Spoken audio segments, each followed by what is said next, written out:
All right, hello, St. John's. Let me start off by saying I miss you dearly. I cannot wait to see you again in the fall. And today, we're going to learn a little bit of history about Easter hymns since Easter is coming up. This won't be a very long video. It's more of a fun tidbit kind of a video. My 5th and 6th graders and 4th graders, sorry, didn't forget about you guys.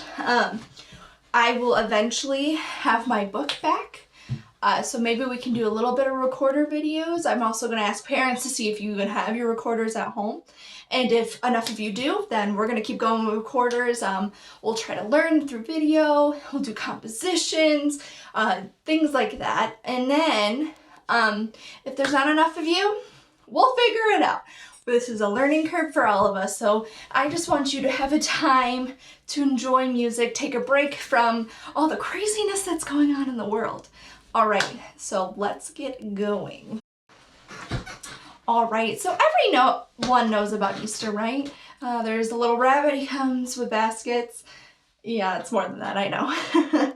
So Easter is about Jesus rising from the dead. It is one of my favorite holidays.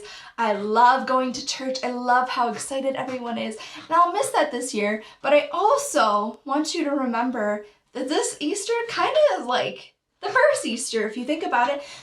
People were huddled in a building hiding, all of Jesus' followers, and they were terrified because their Savior, or who they thought was their Savior, spoiler alert, he is, was dead. So they were hiding because they were afraid that they were next.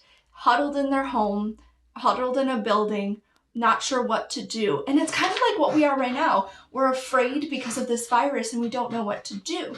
So it's kind of like the first Easter. We get to experience some of those emotions. So even though it breaks my heart that we don't get to meet as a congregation, as Christians, to worship, it's kind of cool to think about that we might just get a little bit of a glimpse of what those followers were feeling. Anyway, so Easter is Sunday after the first full moon, after spring begins. So when spring begins, it usually is around March 21st. It's a different day depending on the spring equinox, which deals with the sun and the moon. And it's the Easter after the first full moon. I didn't pick it. That's just what Easter is. It is also in relation to the Passover because Jesus's final meal when he instituted communion is Passover. And there are some great symbolism that I'm going to explain a little bit real quick before we get into our music. I always like to know the history of some stuff before I dive into the music. And first off, did you know that the Easter eggs symbol the empty tomb? Yeah, think about it. The Easter eggs are empty. The tomb is empty. That's why we got Easter eggs. Why they picked eggs, I'm not quite sure. I'm wondering if it deals with like rebirth, Jesus rising from the dead, but I'm not quite sure about that. The Easter lily is a symbol of the resurrection. Traditionally, it decorates your churches. If you think about how your church normally looks during Easter, it is covered in lilies, which, by the way, is my favorite flower. And the first Easter celebration can be traced back to the 2nd century. So if you're not sure what the 2nd century is, that's the hundreds. So Easter celebrations have been happening for a long time. Now the exact date was later on, but Easter celebrations started that long ago. That just blows my mind to think about. All right, so one of the first hymns we're going to talk about is I Know That My Redeemer Lives. So this is actually one of my favorites, my husband's favorite hymns that he grew up listening to, and this was actually his suggestion. It was written by Samuel Medley. Medley has a really cool story, actually. He was not living his life out as a Christian. He believed, just like a lot of people did back then, but he wasn't making very good choices. Sometimes we do that too, but his life wasn't going down the right path. It wasn't until he was faced with dying from an injury that he realized that he needed to start following God. And he actually started writing hymns after this. What is so meaningful about this hymn is the word my. My Redeemer lives. I think that's so powerful that we are taking claim that Jesus is not just only our Redeemer, but he's my Redeemer. I think that's awesome. All right, the next hymn we're going to talk about is Crown Him with Many Crowns. This was written back in 1851 by Matthew Bridges and Godfrey Thrigg. I don't know about you, but I love the name Godfrey. How awesome of a name is that? The tune was written by Sir George Job Elvery. So that means that this tune is actually probably a part of a bunch of different hymns. There are just different words. And that happens a lot in the hymnal. You might recognize a tune, but the words will be different.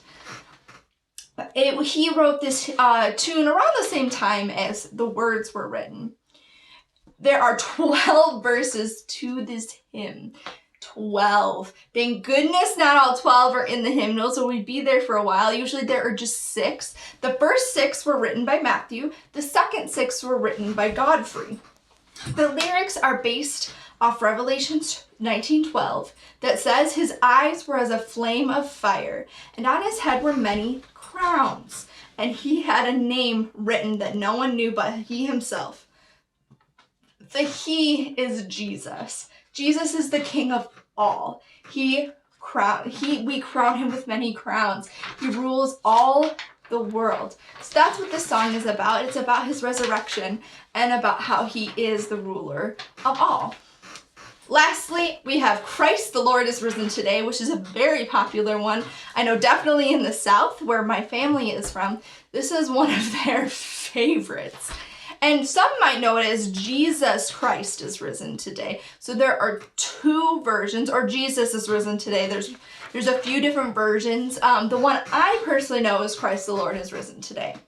This we're not hemming a dress, hymn tune dates back to the 14th century. So that's the 1300s. So the actual tune, not the words, but the tune is very old. Just like how I talked about earlier, a lot of hymns borrow each other's tunes but change the words. This is one of those examples. We use Christ the Lord the Risen Today tune from the 14th century. The words were written by Charles Wesley. Charles Wesley is actually a very prolific hymn writer. If you have a chance, I really suggest looking him up, or when you're in church one day going through the hymnal, you might see his name dotted around almost all of it, because he wrote a lot of hymn words. This one was actually a poem he wrote in 1739 and was put, around the same time, was put to the tune of Christ the Lord is risen today. So that is all the history I have for you. I hope you enjoyed it.